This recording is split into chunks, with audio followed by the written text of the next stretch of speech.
It is a story that has garnered national attention. A 6-year-old taken into custody for using a loaded gun in his first grade class to shoot his teacher. That teacher has since been upgraded to stable condition, but so many questions here.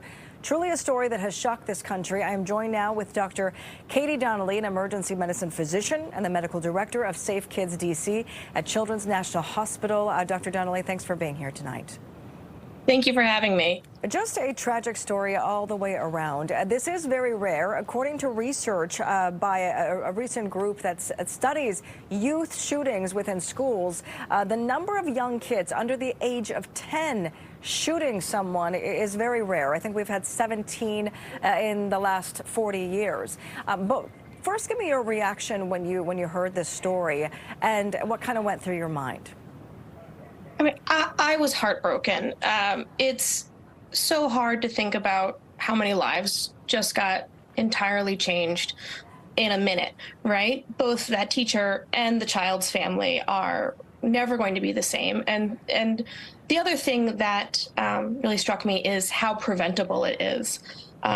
And so that's why I'm talking to you guys tonight, hopefully, to talk about how families can prevent this from happening. I mean, I think some of the big questions circulating right now, how a 6-year-old was able to, first of all, get a gun and know how to use it in such a deliberate manner. And that's what we want to talk about. We want to talk about the mentality of this 6-year-old and what kind of led up to these very moments where he took that gun out and actually pulled the trigger. As an emergency room medicine doctor, talk to me about what your experience is when it comes to children's psyche.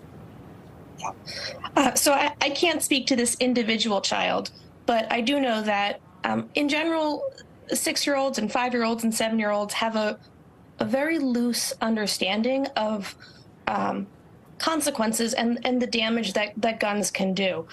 We know that kids as young as 3 have the grip strength to pull a trigger, so it's not that this child was remarkable in being able to fire that gun. And we know that kids are exposed to firearms in the toys they play with and the things they see on TV. So guns are both a familiar object in many children's lives, but also one that they truly probably do not understand the consequences of. 6 is also around the age where kids can start understanding the concept of death and its finality. And so to really say a 6-year-old, though I have not met this 6-year-old, understood that and understood the consequences of what he was doing would be really hard to say without meeting that child. Sure. Developmentally, is there anything that, when you say this could have been prevented, kind of walk me through some steps? Obviously, the most, clear thing is he should have never had access to a gun to begin with. Yeah. So we know through the science that kids are curious creatures. Like, that's how they learn and how they grow. And that includes guns. We've done studies looking at, do kids know where you store your gun? Do kids handle a gun, even when they've been taught gun safety? And the answer across the board is yes. They know where the gun is, and yes, they're going to pick up that gun and play with it.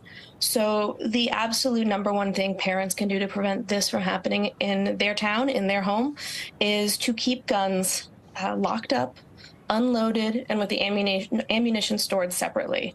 Just like we protect our kids from all kinds of things that might hurt them, the hot stove, the car, with a car seat, even if they hate it, we have to protect them from this as well. So based on your experience, and I obviously know that you're not too close with this particular case, and there's still so much to unravel in this case as to who should be responsible. Who do you see responsible in this case? Do you think a 6-year-old should be held right now, detained for this, or how should this, come about? Because I know in Virginia, actually, this child cannot be tried as an adult, yet alone a juvenile, because I think the minimum age in Virginia is 11. Yeah, I am very glad that I don't have to make that decision. I think a 6-year-old probably can't understand the consequences of their actions. And so to try and hold a 6-year-old accountable would be very challenging. Virginia does have child access laws, so it is possible that whoever firearm this was could be held accountable. But again, I'm not a lawyer, and I can't comment further than that. Yeah, but you in your training and dealing with 6-year-olds, you think in general they know it, they're curious about it, but they may not know the consequences behind pulling that trigger. Exactly. I mean, I have 2 nephews and I love them dearly, but they make decisions every day that, especially when they were 6, where I was like, why did you do this? And it's because their brains just don't work like adult brains, and they can't make good choices every time or really understand the consequences of the choices they make.